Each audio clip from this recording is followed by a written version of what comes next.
Hi, I'm Randall from Randall's ESL Cyber Listening Lab, providing tips on language learning, culture, and human development. And I think the year 2020 was a very chaotic, stressful roller coaster ride for the entire world. And the pandemic really radically altered, I would say, the global landscape of everything we do. It changed things academically and economically and emotionally and socially for everyone. Then, as we closed out 2020, I think there was a ray of hope that the pandemic was in our rear view mirror.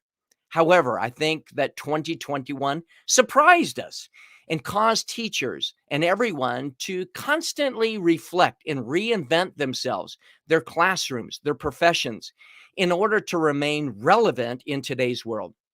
I think this included people working in restaurants, to supermarkets, to movie theaters, and traditional office work that is now, in many cases, being done remotely. And in today's broadcast, I'm really excited to have three teachers from different parts of the world, from Tunisia, from the United States, and from Peru, that will be sharing their perspectives on this particular topic. So I'm going to bring them onto the broadcast right now. So, welcome everyone to the broadcast today. Hello. Good morning, Good Randall. morning. Thanks for having us. Great. Thank And you. again, as Yes. we're just so you get an idea, we have Layla from Tunisia that's joining us. We have Claudia from Colombia. Also, Shamin is joining us. We have, again, it's been a really difficult year. We're going to be talking about that. Rashida is joining also. And so it's wonderful for everyone to be joining us in the broadcast today.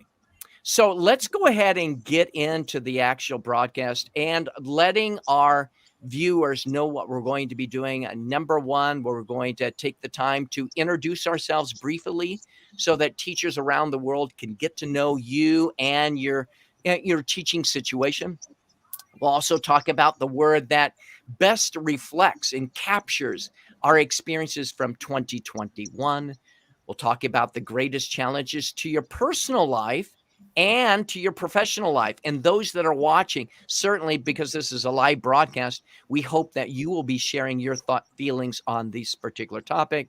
We'll talk about the logistical challenges that have faced teachers, programs, administrators, and so forth. We'll talk about technology and whether technology has helped or hindered or done a little bit of both. We'll talk about unique teaching and learning challenges in your particular area.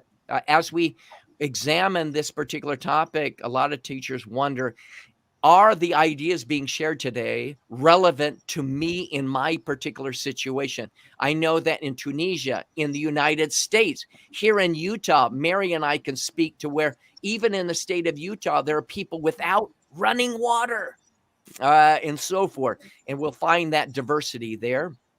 We'll talk about naming a particular tool or technique that has transformed our lives. How has the pandemic impacted us emotionally? Teachers and students and others. Another topic we'll be covering is how the pandemic has impacted learning progress and so forth. And we'll be talking about a variety of opportunities, maybe professional development opportunities that are available. What advice can our panelists give for those that are considering teaching? Should they go into teaching now or wait it out or do something else? And then the last thing we'll be talking about some of the predictions for the coming year. What does the coming year look like to us? So we're going to be following in that particular way. And as we look at some of the initial comments, it was really challenging for teachers. We hear that. We see Carolina says, hi, Mouna, you look elegant, beautiful, great guests. And that's important. Marcela is joining us from Mexico. Again, it's great to hear the different voices. We have Jean from Peru and so forth. So again, it looks like we have a well-rounded audience that is going to be watching today. So let's go ahead and start with some very brief introductions so that those that are watching today can get to know you better. And Mary, we're going to just start out with you. We are living in Utah. So could you just tell us a little bit about yourself, what you do, currently, and any changes in your work during this past year? Certainly. Well, first of all, I want to say thanks for inviting me to be part of this morning and to be working alongside with Mona and Jaime. So I appreciate that. So as Randall said, my name's Mary Porter, and I have been an ESL teacher for about 8 years until I made the switch in July to be the academic coordinator for Utah Global, which is an agency through Shorelight Education and a partner with University of Utah, to bring in international students to the university here. So I handle all the academic issues that we experience for teachers and faculty. And I've been doing that since July. As I said, prior to that, I was a teacher working alongside with Randall at the English Language Institute at the university as well. Right. And thank you very much. And again, both of us work in Salt Lake City. We really enjoy this area. And so thank you very much for sharing that. Let's just go on. Mona, tell us a little bit about yourself. Well, hi, my name is Mouna. Thank you, Randall, for the invitation. Nice to meet Mary and Jaime today. Well, I teach at Ibnou Sina High School. It is situated in Msaken, 15 kilometers away from the beach. And it is in Tunisia, of course, in North Africa. I've been teaching English for now 19 years, something like that. I started my career in a rural area in the country, but I moved to Msaken. This is my hometown. I've been teaching at Ibnou Sina maybe for 12 years now, I think. I basically teach English, but I'm also involved in some extracurricular activities with the students inside the school. And if people noticed why we were smiling about that 15 kilometers from the sea, you mentioned that to me. I really enjoy the sea. I enjoy running. And I was thinking, 15 kilometers, I could run down there, take a dip and run home or something like that. So thank you for sharing that a little bit about yourself. And Jaime, and one of the things I do want to mention is that on my YouTube channel, Mona appeared. We were talking about specifically about your work, your activities. I think if people want to get to know you better and your work, they could watch that. Yeah. Jaime, let's talk a little bit about you. And when people think about Peru, they think about Machu Picchu, but talk about yourself and briefly about the diversity of the country and a little bit about your work as well. Well, thank you so much, Randall, for the invitation. Thank you, Mary and Mona, and to all the people who are listening and watching us in Facebook Live. I work at Universidad de Piura, which is situated in Peru, in South America, and I work at the Language Center, where we teach students from the different schools at the university, but I also work at the School of Education, where I teach British literature, American literature, grammar 1 or 2, or things like that. All right. And thank you very much. And I'm sure if you looked at each one of our countries, the United States, Peru, Tunisia, there's certainly a great deal of diversity within each country. And we have people that are talking about teaching English as a continuous learning experience. Thank you for sharing your experiences. And Claudia and anyone who is watching, feel free to make sure that you share. Nayeli from Mexico. Thank you, Nayeli, from joining. Also from Brazil. So again, and Melik says, Miss Mona is the reason why I carried on my English studies in English, all my support. So it's wonderful to see those comments today. And we're encouraging people who are watching the broadcast to share comments related to our topic. So let's talk very briefly about your teaching situations in the classroom. Number of classes, number of students, so that those that are watching could say, that is relevant. That is similar to my experience, or it might be different. Jaime, and then Mary, and then Mona. Okay. Well, in my case, Randall, as I said before, I work at the Language Center of this University of Piura, and I have 3 classes there where there are average 29 or 30 students. And the School of Education, I usually have 9 or 10 students. And during these 2 years, we have been working online, but starting in March, we will start working face-to-face. Thank God. All right, and thank you for sharing. And those that are watching the broadcast, feel free to share how many classes you teach, how many students are in a class, because I think that has an impact on the students' emotional well-being and the teachers as they wrestle during this difficult time. Mary and then Mouna. Number of classes that you were teaching, Mary, and how many students in a class? Okay. So this past year we were hybrid at the English Language Institute. So we had students in person, and we also had students who would live stream through camera and all the wonderful technology of the world. So I would teach 4 classes during the day, anywhere from 5 to 20 students, depending on the skill in the class, and then go home for a few hours. And then we would teach again in the evening to a special group of students who were in Japan. So I guess about 6 classes a day, or at least 2 or 3 times a week. We would have 6 classes, otherwise 4. All right, thank you. So Jaime, the university, Mary, the university, Mouna brings with her a different teaching environment. Let's talk about that. Yeah, I teach in a high school. Well, let me make it clear that in Tunisia, the academic year starts from September to June. So except from the year 2020, 2021, I'm talking about the academic year, okay? Now, we usually have a full class ranging between 25, let's say, 35 students. I usually teach 6 classes, of course, different levels. In high school, we have, this is my friend, by the way. Hello, Basma. So we, in high school, we have 4 levels, first, second, third, and form. And I usually teach 3 levels, the first, the third, and the form. And as I said, I have 6 classes. And we are face-to-face. We never shifted to online. Right. And that's great to hear that, you know, people have tried to adapt in different ways. And I think this is leading into our next question is, what word captures your feelings about 2021? Mary, Jaime, and then Mouna. It can only be one word.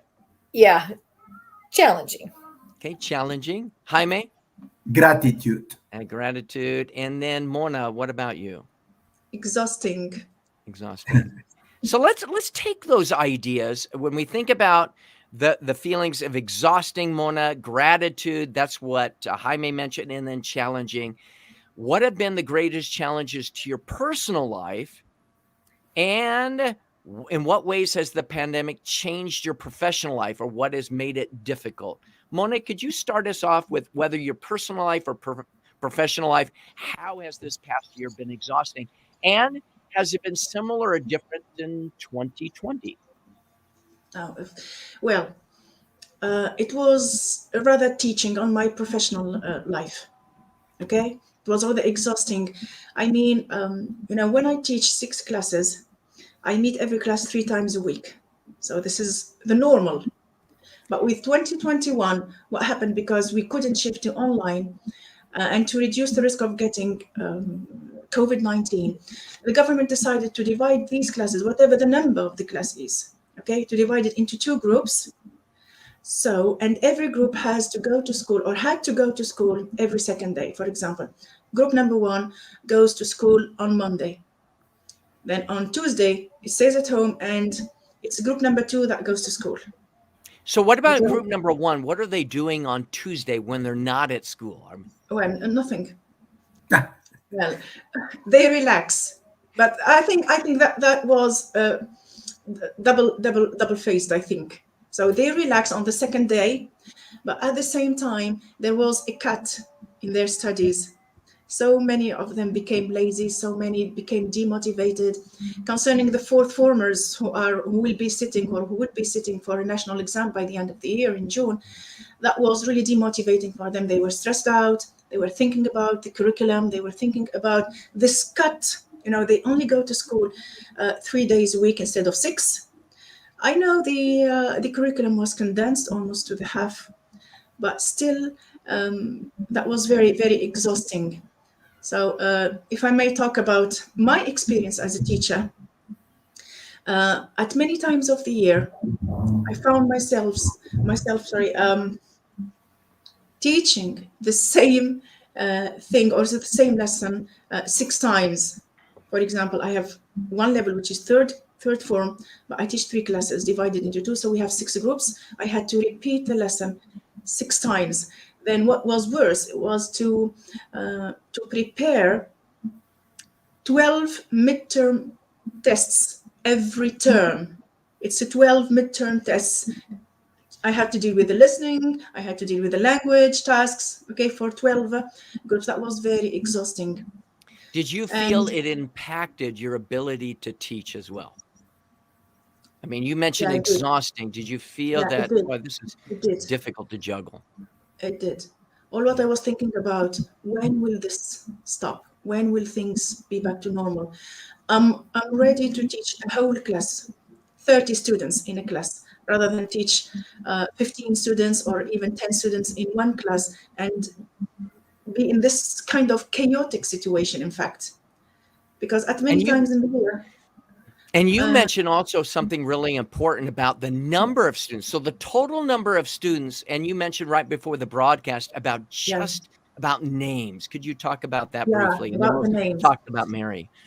Well, what was also frustrating was that I couldn't recognize my students' faces because I only see the eyes, just the eyes. Then I couldn't match names with the eyes, and by the end of the year, I was unable to learn about 60% of my students' names, which was very frustrating and very embarrassing for me.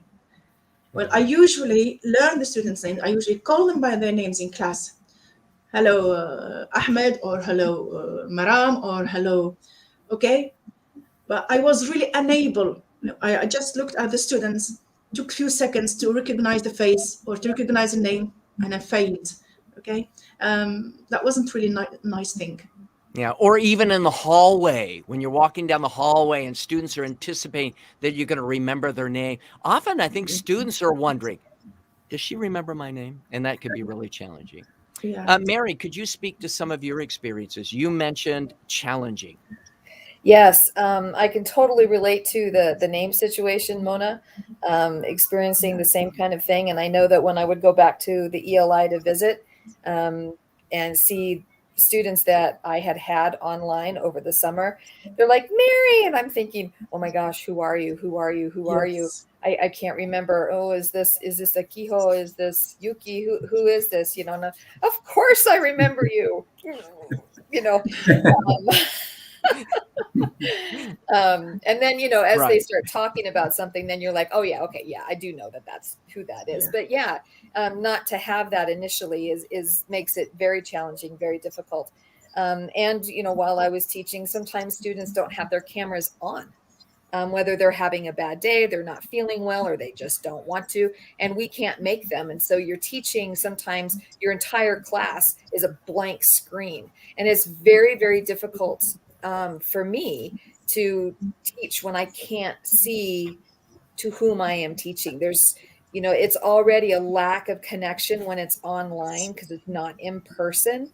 But then when you can't see the student as well, that's even more of a disconnect, and that makes things very, very challenging as well. For me, also not being particularly technologically savvy, making that adjustment from, you know, and I was a fairly new teacher to begin with. I only started, you know, teaching back in 2013. So, you know, I was in my groove and very comfortable doing what I did in the classroom. And then now, I have to learn a new way of teaching and a new way of connecting, and to make sure that the students understand the material and we can still have that good learning experience online. And by the way, now you have to learn all of these new technological things. And it's, you know, complete freak out time, because you don't want to look like an idiot in front of your students, because they may think, well, she doesn't know technology, so what can she possibly teach me? And so, yeah, so you feel devalued as a teacher immediately, and it affects the morale of yourself, which then, of course, can affect the morale and motivation within the classroom. And then when we go hybrid, okay, I have to connect with in person and online and adjust the activities and the learning structure to accommodate both of those types of learners and make sure that they're both getting as much as they can out of the classroom. And that makes it very, very challenging and exhausting for teachers and for students. And Mary, you're bringing a good point. Where we work at the English Language Institute, we had in-person students, but then we had a camera in the room, a student from Bolivia or from Africa or from wherever, and helping them feel a part of the class, I think, is really difficult. I know Claudia mentioned she teaches 5 groups, different levels, 36 or 32 students. That's a lot of students. Claudia mentions that the idea of demanding, challenging, exhausting. Sonia says it was a really challenging year. I would be interested, Sonia and others, was 2021 any better than 2020? No. Okay, no. I'll just tell you flat out, no. And I think that was part of it. Like you were saying, people were, trying to hope, oh, maybe 2020 is going to be better. Some areas are starting to kind of come out of this, and then, that's not how it worked out. And it's like, this toying of emotions is, total roller coaster up and down. And you just, please let me get off this ride. Are we ever going to get back to normal? Anticipating normalcy, and then it actually, because of that anticipation, in some ways becomes more chaotic. Yeah. And this is, Claudia, remind me of where you are from. You're mentioning about the pandemic. We had to stop the university, had 8 months break. Trying to reconnect was really challenging. Let us know where that was. It feels horrible. Carolina from Mexico, it feels horrible to have that gap between teacher and students when it comes to connection. Mouna, thank you for sharing. Total students that you had to remember, how many students? Well, it depends, maybe 150, more or less. It depends. It depends on the year, it depends on the number of students in the same class. It depends. And that's a lot of students. I mean, I'm embarrassed to say I have, far fewer students, but I think a lot of people that are sharing, for example, Shamin saying, the pandemic taught me to capture different platforms and find the most appropriate one to match with my learners. We're going to be talking more about that in the broadcast. Roxy, please let us know where you are from. It has been very demanding at first, but now it's really rewarding because I learned a lot from myself and the abilities. This could be leading also into what Jorge is going to speak about. I could develop in a short time IT for my peers and even for my students. I managed to do it as a team. We did it. You mentioned, Jaime, about gratitude. Can you speak to that? Because I think all of us could find some silver lining in some of the things that we've done. Yeah, I agree with everyone's opinions about it's been very challenging, exhausting, demanding, because as I said before, many professors in my country lost their jobs. And the saddest thing was that many relatives, teachers, and students passed away. For example, I remember I had to give a class at 4 p.m.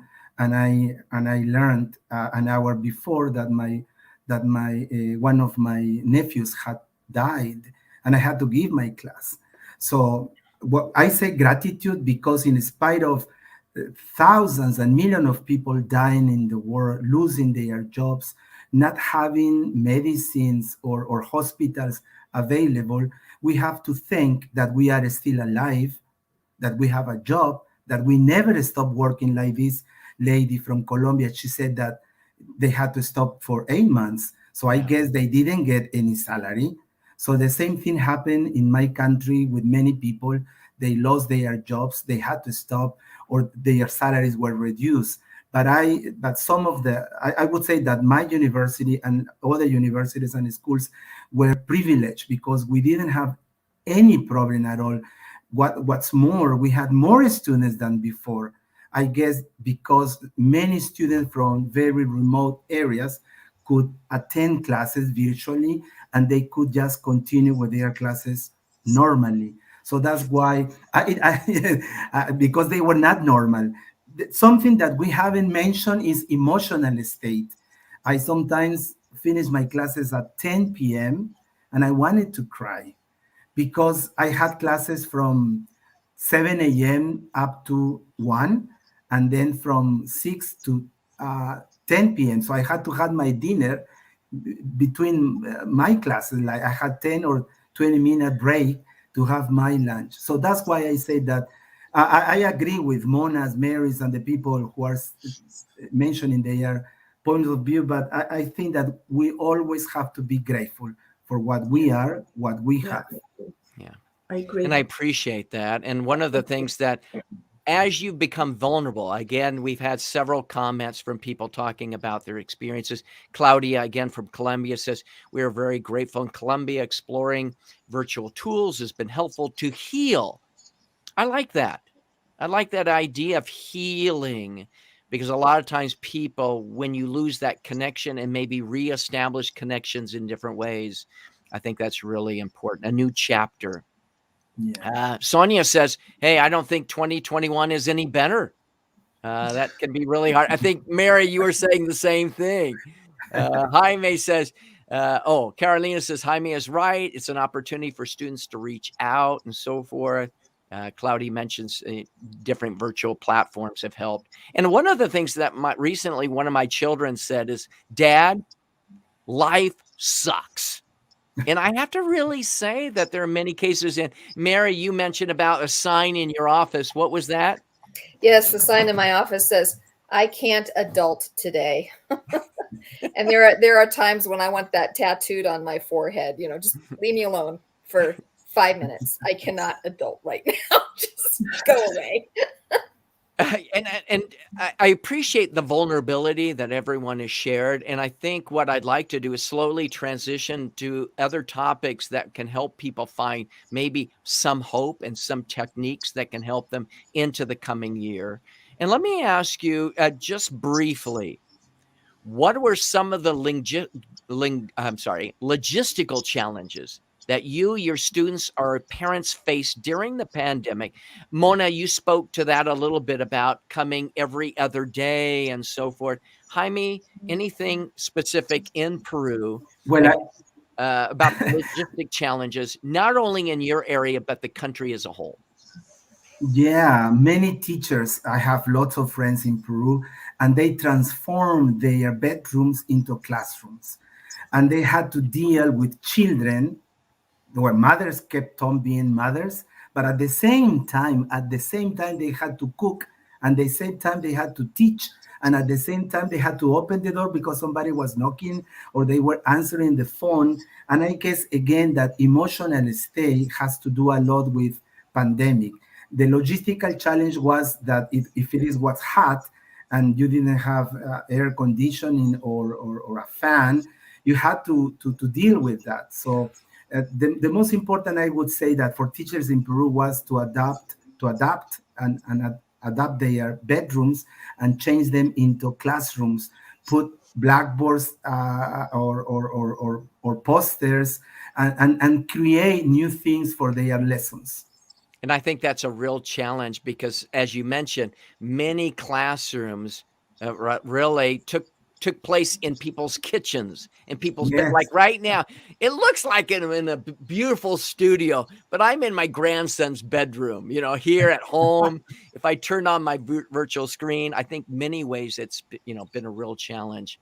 But let me ask you, Mary, you mentioned about technology, and we want to hear from those that are watching. In what ways has technology helped, but also hindered teaching and learning? Could you speak to that, Mary, in any way?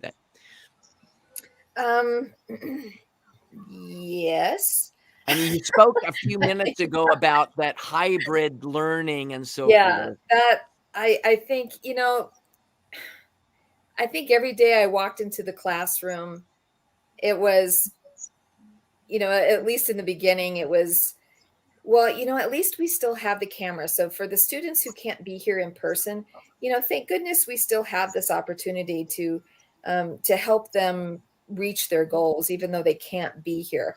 And I think in that way, it was great for us to be able to reach out a little farther in reaching students instead of saying, oh, no, I'm sorry, you can't come to the United States. You don't have your I-20 or your visa, so you can't learn, forget it. But this gave us that opportunity, which I think was really great. However, it does make it very difficult, especially in a hybrid situation, to kind of find that way to connect with both types of audiences, because they are different. And I don't think I had a full appreciation of the difficulties of online learning compared to in-person learning. But there's also that third kind of learning, and that's the hybrid learning, because it doesn't just affect us as teachers to try to accommodate different kinds of technology that we're dealing with, whether it's in person or technology, but you're also having to deal with how it affects the students. So when you're dealing with students on camera, it's affecting students who are in person. When you're dealing with students in person, it's affecting those who are online. And it's I think that. And thank you for sharing that. And I want to transition over to Mouna. A lot of times, Mouna, as I talk with teachers from around the world, they might have students in the same classroom, but they come from different resource-rich or limited environments. In other words, for example, some students might have access to a good internet connection, but 2 or 3 of my students come from a more rural part of the city who are very limited in the technologies that they might have. What can you speak about Tunisia in general, about something that I want people to be aware of in Tunisia in terms of the learning challenges facing students, whether they deal with resources, whether they deal with technology? Yeah, this is why we didn't shift to online anyway. Okay, because because in the big cities, most of the students, not all of the students, most of the students have a better chance to have access to internet. They may have their own computers, their own tablets, their own phones. But when we go a little bit deeper into the country, in the rural areas, in the less privileged areas, if you like, that's very hard for these students to have an internet connection, or to have a computer, or to have their phones. So that was the reason why the country couldn't shift to online, because these so many regions inside the country were low of resources, and that wasn't really possible in a very short period of time to provide all these areas with internet and all these gadgets needed for online learning. And I think it's really important, because when people are talking about using the internet, just use the internet, just go online. But the realities are much different. Jaime, anything regarding Peru? Again, you're in the northern part of Peru, but what could you speak to other regions of Peru where, hey, I just want people to realize that there are different resource limitations, you could say, in some parts of the country? Yeah, Peru is divided in 3 regions: the coast, the coast, the highland, and the jungle. But also in the coast is divided in rich parts and poor parts. And also in one city, like everywhere, you have public schools and private schools. And I know that, for example, here in my city and in other cities too, students had to walk 2 hours to find the highest mountain or the highest hill to get access to internet.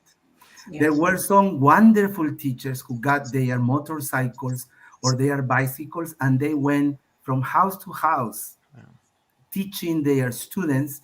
How did they do that? I don't know. There was this famous Ecuadorian professor. We were crying. She was with us in one of our meetings, and she was explaining to us how, she said, Mona, she said, because they didn't have access to internet, she asked herself, what can I do to go and visit every single student? So I guess in Latin America, Bolivia, Ecuador, Peru, we almost have the same problem: internet connection, number one.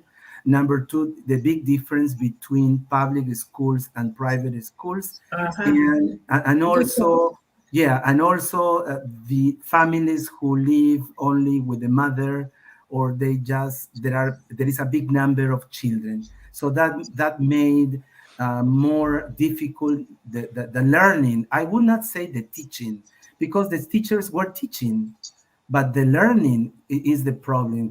Teachers don't know if their students are really learning, like in a face-to-face class. That's very true. Very, very true. Very well said. Thanks. And Yes, thank it you is. for sharing that. I think Yeah. even Mary and I could speak to the state of Utah in the United States. And there are many places in the United States where even in Utah, no running water, no internet connection. And so I appreciate all of you sharing that some of the complexities of doing online learning are not as simple as we might suggest sometimes. Yeah. I think that's important. Mary, could you think of one skill, whether it's with technology or just human connection or soft skills, that has really transformed your teaching this past year? And again, it doesn't have to be related to technology. And I would be interested in hearing from people, even beyond technology. What skill have you learned to really stay connected and to improve your teaching? I think for me is remembering my humanity and compassion. And you know, I'm reminded of that every time I meet another student. You know, it's very easy to get into that, you know, teacher mode of, you know, well, I'm sorry that you're having a bad day, but you know, you've known about this assignment for a week. Just do it. You know, I mean, just get it done. There's deadlines. You have to have that responsibility. Blah blah blah blah blah. But you know, that other part of you is like, okay, well, this student just had a loss in the family, right? Or a very dear friend has died from, you know, COVID or whatever. And then, of course, just as we were welcoming in some new students this past week, we had orientation. We have some students from Kazakhstan who, you know, this poor young man, as soon as he came through the line and I was checking him in, he looked like he was on the verge of tears. And I hadn't been privy to the news. I didn't know what was going on because we were so focused on orientation. And I'm like, are you okay? And he's just, you know, the chin is quivering, and I'm like, what's going on? And he said, you don't know about the news? No, you know, I mean, civil war is broken out. And you know, while he's traveling and there's no internet connection, and he doesn't know if his family's safe, and now he's here all alone, and how am I going to start classes when I'm concerned about this and about, you know, it throws you back. You know, you've got students going through civil war, you've got death that students are having to deal with, and then you've got natural disasters, you know, with wildfires that we had this past summer that are completely displacing people. They're homeless, or their schools burned down, or, you know, now their parents don't have a job because the business where they worked is completely burned down. It's very easy, I think, to really forget. Well, I don't want to say it's easy to forget about compassion, because that's Right. cruel and negative. And I don't mean it like that. But it's, at least for me, you know, you get so tired of students not turning in their assignments. Like, come on, just turn it in, do your work. But you have to remember, students are going through an awful lot too, Right. and teachers are too. Let's not forget it's a two-side street. You know, everybody's got good days, bad days, but there's a lot that we have to remember that affects learning and affects teaching. And it's interesting here. We have some Yassine says, I'm a student from Tunisia, not studying the whole program last year affected my performance this year. Yeah. And I would be Can I say interested to something hear, here? Yassine, are you thinking about just academically or emotionally or socially, perhaps all types? Can I speak for him? Yes, go ahead. Well, this is my student, in fact. All right, and what he's saying is right, is correct. Okay, learning half of the program last year, okay, was just like, I don't know. It was a great obstacle for them this year. Okay, this year they have the full program. Last year they had only half the program, and these students are asked and are supposed and are expected, if you like, to perform as good as they should be performing. While I don't want to say that we tend to forget as teachers. Maybe we do not really tend to forget that they have come to the new year or to this new level with half of the luggage they should Exactly. come with. Yeah. And this is a reality. They have come with half the luggage they need. And now we are supposed to teach them the whole program, and we expect them to be as good as they should be. And that's And that really, gives a whole level of psychological pressure. That they yeah, feel. something Very much. which was really challenging this year was to keep the morale high, if you like. Yeah, Right. definitely. And I am really working on having on their mental health, if you like, and all the time I'm encouraging these students to have, I don't know, to have like extracurricular activities, and well, that's it. And I think that's important. I mean, we have some other comments from Layla talking about hybrid teaching. It could work for some students, but not others. Going back to Jaime, you were talking people who live in the highland from Peru having the opportunity to get online classes, which I Yeah. think is And really, the question was what? There was the last question you asked. uh-huh. What Oh, was it? yeah. The question was talking about skill, any particular skill I that guess strength. that connecting. I learned to connect because Raj Gill, a friend of mine from Canada, is now connected, and she just mentioned it that we as teachers, I guess that most of us have been focused on the tasks and the contents and the exams and the classes and the syllabus and what we are supposed to do. But I guess that the first thing was to connect with the students' minds, with the students' souls or hearts, if you want. Because if the student doesn't feel or doesn't think well or doesn't feel appreciated or connected or part of the class, he won't be able to produce. And I Or guess scared that more. yeah, and that's something that I learned with these 2 years. As I said before, sometimes I wanted to cry because some students told you some stories about losing a relative, a friend, not having what to eat, or they had to cook between in classes, or things like that. They were things that we never thought about. But when we were in the classrooms, we saw something different. But students in their houses, they were also fighting or struggling with different feelings, situations, and things like that. So I guess that connecting and accepting my personality, accepting that that I'm not that patient as I thought. So sometimes my students wrote to me, teacher, what's going on? Please cool down. It's not, and I say, I'm sorry, I'm sorry.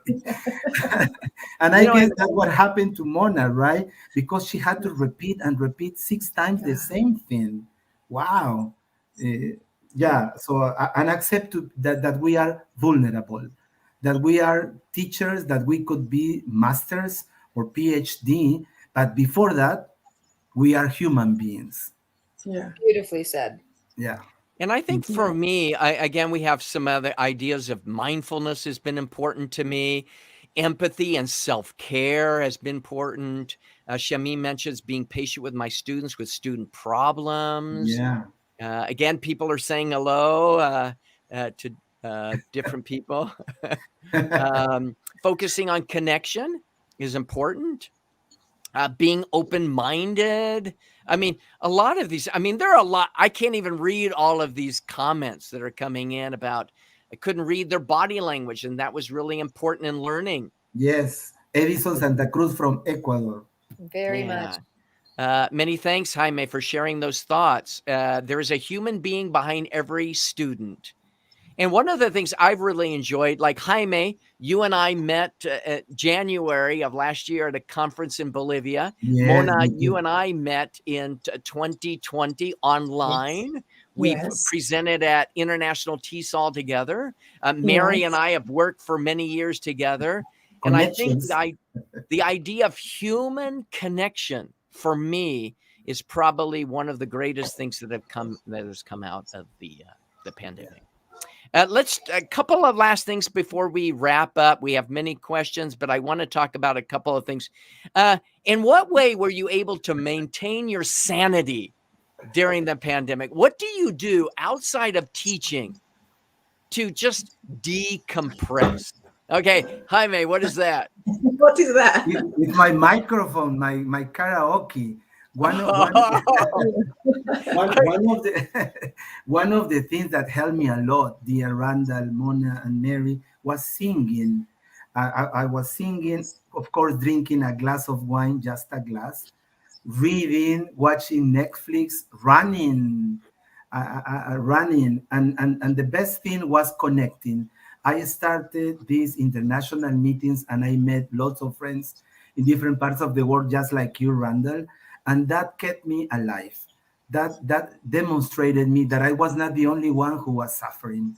I understood that I needed some other people's advices, that I could see that other people were struggling with different things, and that I was not the only one in this world suffering or trying to deal with this demanding, challenging, and exhausting way of teaching. And I think, Jaime, at the end of the broadcast in Facebook, if you could leave a link to your own work so that people can know and be involved in those type of collaborative projects, that would be great. Yeah, I will. Mary, Thanks. Mary, what about you to decompress? I know, Mary, we've always appreciated at work on Thursdays. It was always Joke Thursday, where you would bring in jokes to share with the teachers to help us decompress. We all enjoyed that. But outside of teaching, what have you done to maintain your sanity that might be relevant to other people watching today? And Jaime, you mentioned about singing. We can all do that, no matter what our talent level is. Mary? Well, that precludes that I was sane before the pandemic, which is a stretch. But I think for me, there've been a few things, and I'm still learning how important it is to have that self-care. Because of all the teaching day and night, that we were going into, it's very hard to stop.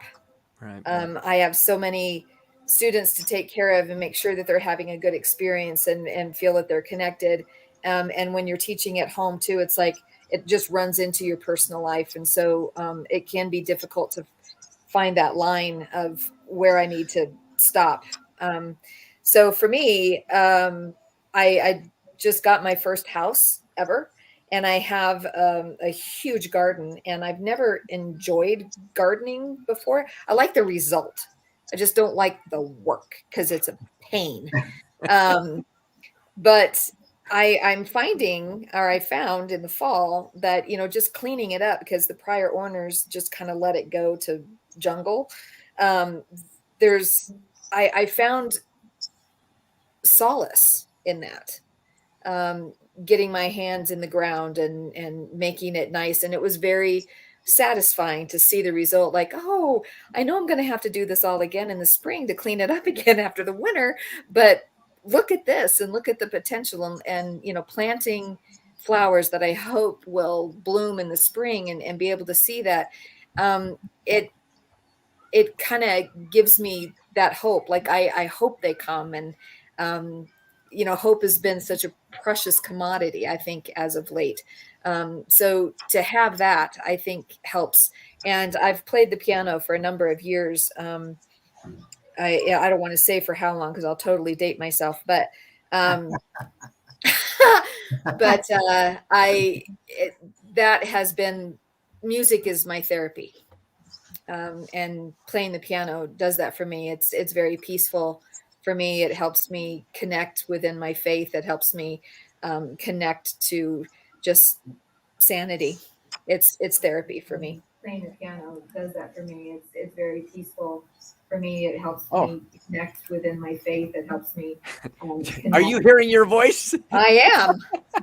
That's Your point was so important. We had to hear it again. We have Nayeli says empathy. Talks about it was an opportunity to do fun activities with my children. I think a lot of people did that. Yeah. Certainly. And we really appreciate hearing those ideas. And I know, Mona, I'm sure there are certain things that you found useful in decompressing. Let me ask, as we wrap up the broadcast today, two real questions. What advice can you give people who are considering a career in teaching? Is now a good time to jump into that? And what are your predictions, everyone, for the future of education in 2022 and beyond?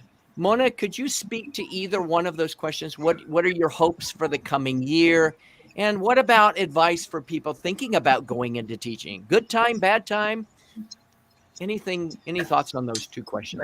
What I really hope, well, I have no expectations because it's all uncertainty. But what I really hope is that that thing which is called COVID-19 just disappears. Well, these are my hopes, honestly, because before COVID-19, we were really living a beautiful life, but we were not aware of it. You know, this normal, okay, that was the perfect thing we were living. But we were not, I think that many people were not aware, were not maybe grateful. They are having this normal life. But now all what I want is that we come back to normal and have a normal life, okay, with all its happiness, and sadness, with its high and lows, but without this thing which is called COVID-19. I want it just to go away, to disappear. Yeah. And I think your student to say, hey, I want to be an English teacher. Kayla from Costa Rica says, sharing with my family as much as possible at work, finding support from colleagues, I think is important as well. Jaime, thoughts for the coming year? Well, I think that because of these 2 years experience of working and teaching in virtually will help us a lot when we go back to classes. The point is that we need to think how we can use this virtual learning to combine it with face-to-face classes.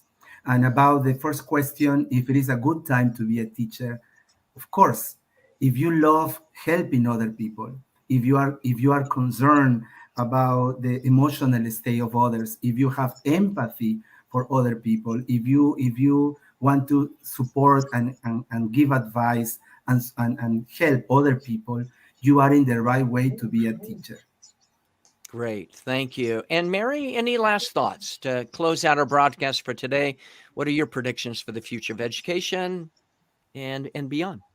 Well, I think I'm with Mona on that one about predicting. I mean, I think I'm kind of done predicting with anything because as soon as you do, then it all just kind of goes, yeah, psych, you had that plan. Well, guess what?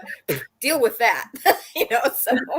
So I don't know, but I would love for it to go away as well, or at least, if that's not reality, for us to find a much better way to cope with it and live with it, so that we can have that prior life, and then hope that we've learned to be more grateful, and not take our lives for granted like we did before. You don't know how good you got Very it well said. done. Yeah, it sounds like a cliche, but it is so very true, and I think we've all seen that. Do I think it's a good time to go into teaching? I think it's always a good time to go into teaching. Teaching is something I wish I had done years ago. When I first said I wanted to be a teacher and my parents said, no, don't do it, because they were teachers. You're like, no. And I'm like, okay. And just didn't do it until, until 2013 when I got my master's. But I think anytime is a good time to be a teacher. If that's what you want to do, if you want to make that connection, help students reach those goals that they so desperately are reaching for, then you're needed. You're needed. I think that's a great point of feeling needed. And perhaps the comment also by Claudia saying, teaching is the most beautiful task that has been given to humanity, not simply as a language teacher, but all of us, whether we're in a role of a parent, a grandparent, a friend, a neighbor. And as Claudia says, we need generous and warm hearts. ready to help others find their learning routes more than ever. Being a teacher is a privilege. Amen, Claudia. I really appreciate that. All love. We all love you, Mouna. Your students are sharing that with Hello, you. Nadine. Roxy says, definitely it's going to be a better year than before. It all depends on us. Layla says, we hope that we have a future without illness and we learn more how to respect others and exploiting every single minute in loving and helping others. And I really like that. Beautiful. You guys are lovely. I know. And that's Mary, why I love doing these online broadcasts is the ability to open up and share. And one of the things I really enjoy is during the pandemic, one of the greatest lessons that I've learned is that as other teachers, as other students are struggling, listening, compassionate listening allows people, and this comes from a Buddhist monk, Thich Nhat Hanh, where he said, compassionate listening allows people to empty their hearts and suffer less. Without judging. Yeah, absolutely. And again, Nayeli says, I agree with Mary. Anytime is a good time to be a teacher. And Claudia says, thanks for this this beautiful, it's my birthday today. Happy birthday, Claudia. Happy birthday. Happy birthday. Well, I just want to thank everyone. As we wrap up today's broadcast, I want to thank everyone for joining. It's really, Layla says, absolutely. It's always really an important time to be able to get together as friends and as colleagues to share our ideas on what it means to be human. Again, great way to celebrate listening to your beautiful ideas. Wonderful. And I just want to thank everyone for watching the broadcast today, sharing your ideas. Building community like this is what makes my life happen, makes our lives change as we reinvent ourselves, as we show that radical empathy that everyone needs. And I want to thank everyone for joining us today. Have a wonderful day and an even better tomorrow. Take care, everyone. Thank you so much. Bye-bye. Goodbye. Thank Bye. you. Be safe. Goodbye. Bye-bye.